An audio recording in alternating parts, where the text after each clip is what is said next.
அஸ்ஸலாமு அலைக்கும் ரஹ்மத்துல்லாஹி பரக்காத்துஹு. கண்ணுக்காக மருந்து கேட்டிருக்காங்கம்மா. இந்த மருந்தை சாப்பிட்டாங்கன்னா கிட்ட பார்வை, தூர பார்வை, கண்ணில் பூ விழுவுறது, கண்ணில் நீர் வடியுது, கண்ணில் எரிச்சல், கண் சம்மந்தப்பட்ட விஷயம் அனைத்தையுமே க்யூர் ஆகிடும்மா.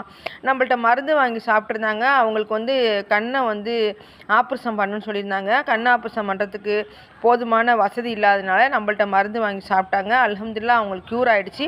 அவங்க சொல்லி நீங்கள் அறுவை சிகிச்சைலாம் பண்ணாதீங்க, அம்மா கொத்துப்புண் சாமாட்ட மருந்து வாங்கி சாப்பிடுங்க, அல்ஹம்துலில்லாஹ் இது நபி வழி முறையில் மருந்து ரெடி பண்ணி கொடுக்குறாங்க, அல்ஹம்துலில்லாஹ் எங்களுக்கு க்யூர் ஆகிடுச்சு, நீங்களும் மருந்து சாப்பிடுங்கன்னு சொல்லியிருக்காங்க. அவங்க நம்மள்ட்ட மருந்து சாப்பிட்ருக்காங்கம்மா.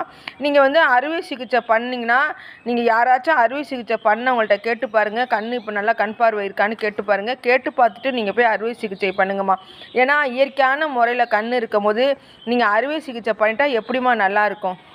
நல்லா உள்ள கண்ணே மறையுதுன்னு சொல்லிட்டு இருக்கீங்க. அப்போ அறுவை சிகிச்சை பண்ணும்போது எப்படிம்மா கண் நல்லா இருக்கும்?